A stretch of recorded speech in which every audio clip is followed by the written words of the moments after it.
kita akan membahas tentang kenakalan remaja yang terjadi di Indonesia saat ini yang dilihat dari dua sudut pandang, yaitu sudut pandang menurut psikologis dan hukum. Ada pepatah yang mengatakan tak kenal maka tak sayang. Jadi perkenalkan, saya Fitri Rohini dan rekan saya Najla Santika. Nah, di kesempatan kali ini kita berdua akan menjadi host di podcast kali ini. Tapi kali ini kita nggak cuma berdua aja dong Kak, ada beberapa bintang tamu yang akan memberikan informasi kepada kita apa sih kenakalan remaja yang terjadi di Indonesia saat ini. Tapi sebelumnya kita perkenalan dulu nggak sih Kak sama bintang tamu kita yang keren-keren ini? Ya dong. Oke, kali ini kita lagi sama siapa aja nih? Perkenalkan, nama saya Tia Nabila, saya Nisa Putri Masina, saya Syafi Wanda. Oke ya, apa sih penyebab kenakalan remaja yang terjadi di Indonesia saat ini? Kan pada zaman modernisasi ini ya, kan lagi terjadi marak-maraknya ya kenakalan remaja dan semakin parah. Menurut saya juga ada beberapa penyebab kenakalan remaja yang terjadi saat ini, yaitu bisa disebabkan oleh orang tua ataupun lingkungan sekitar. Salah satunya contoh bisa dari lingkungan saya sendiri, yaitu teman saya sendiri. Kedua orang tuanya kan sudah cerai dan dia itu mengalami gangguan mental ataupun psikisnya kena. Dikarenakan orang tuanya sudah tidak bersama lagi, dan di situ pun teman saya juga dia itu salah pergaulan disebabkan kekurangnya arahan dan perhatian orang tua dan lingkungan sekitar. Berarti remaja-remaja itu juga masih butuh lingkungan atau perhatian orang tua ya. Dan sehingga teman saya melakukan kenakalan seperti mabuk-mabukan, minum minuman keras, dan dampak buruknya jadi dia dari dalam sekolah melakukan pergaulan bebas.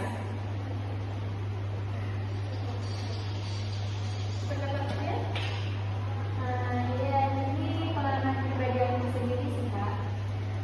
Teman aku itu mamanya PSK, dan karena tahu mamanya itu PSK, dia ikutin jejak mamanya jadi PSK juga. Dan sampai akhirnya di lingkungan sekitar pun ikutin dia kayak dasarnya PSK gitu.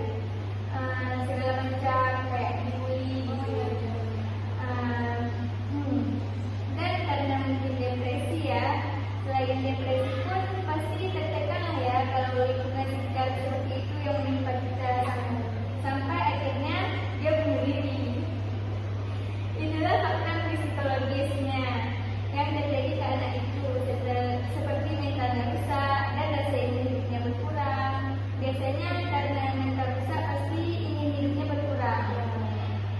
Memang pada akhirnya kayak gitu sih ya, kalau misalnya kita tuh kayak udah semua semangat hidup kita tuh ada, terus kita fokus belajar, terus kalau misalnya nggak ada perhatian juga dari orang tua, lingkungan sekitar kita juga berisik gitu ya, pasti kita rasa hidup kita tuh berkurang. Cukup. Dari segi hukum sendiri ya Kak, kenakalan remaja itu kenakalan yang bisa dikelompokkan ke dalam dua golongan yang berkaitan dengan norma. Yang berkaitan dengan norma yang pertama bersifat moral dan sosial. Serta nggak disebut dalam undang-undang, serta nggak diatur dalam pelanggaran. Yang pertama contohnya kayak berbohong, bolos sekolah atau keluyuran. Dan yang kedua kenakalan yang bersifat atau melanggar hukum dengan penyelesaian dengan undang-undang serta hukum yang berlaku. Contohnya kayak mencuri, ngebegal, atau kita mempegang tak mengendarai motor. Oh, berarti menurut pandangan hukum ya, berarti ada yang di bawah undang-undang, ada yang tidak ada. Dan kalau kalian tahu kan, kenakalan remaja itu kan banyak banget, kayak mulai dari seks bebas, pornografi, dan masih banyak lagi. Nah, kira-kira di umur berapa sih mereka mulai kenakalan remaja itu? Baik, untuk rata-rata anak yang mengalami hal yang kayak gitu itu dimulai dari 13 tahun. Karena anak remaja umur segitu itu memiliki ego dan penasaran yang tinggi. Belum lagi mereka mengalami perubahan lingkungan seperti lingkungan baru di sekolah, teman baru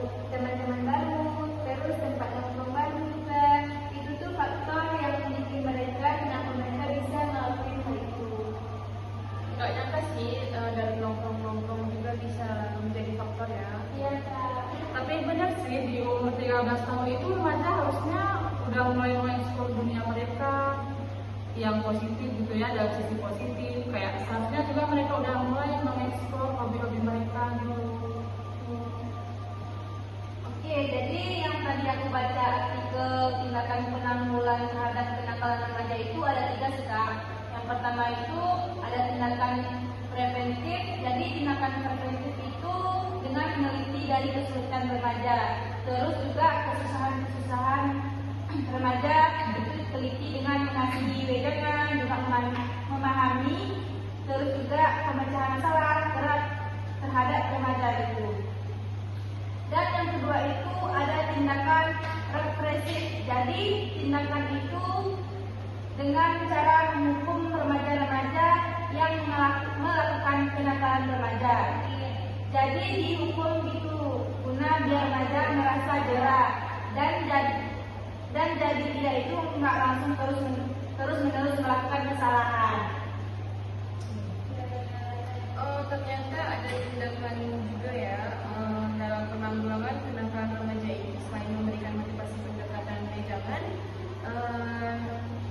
si remaja juga bisa dihukum dan dilakukan ke lembaga khusus ya, PKA. Itu lembaga pembinaan. Iya Kak, lembaga PKA itu pembinaan di sana biasanya tuh yang udah apa ya, kena karma aja tuh udah lebih parah lah, lebih maksimal gitu Kak. Jadi nggak bisa ditanganin sama keluarga, jadi keluarganya udah nyerah, nggak dikasih ini Kak, nggak dikasih PLT. Dari pembicaraan kita ya, pada podcast ini Kak bisa cari kesimpulan nih.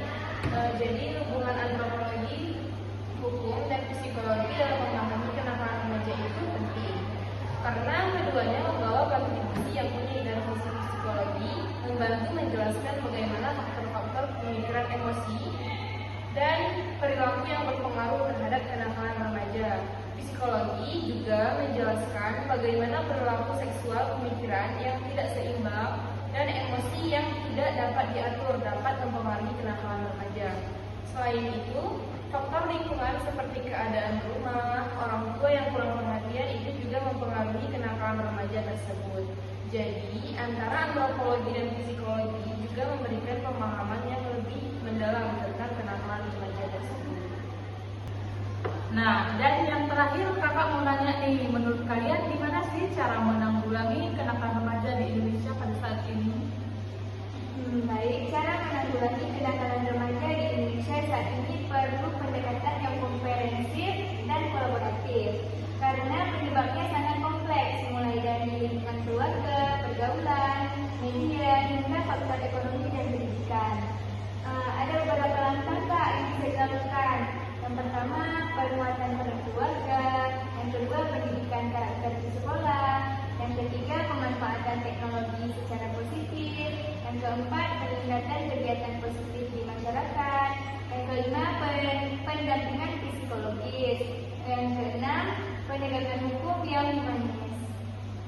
Nah, kalau yang kakak tangkap dari sisi hukumnya, jadi hukum itu membantu menjelaskan bagaimana kenakalan remaja itu dalam lingkungan sosial. Misalnya, dari antropologi, hukum sangat membantu menjelaskan bagaimana keadaan yang buruk, yang tidak seimbang dapat mempengaruhi kenakalan remaja yang kayak gitu. Oke, terima kasih kepada para bintang tamu yang menyempatkan hadir di acara podcast kali ini. Sama-sama.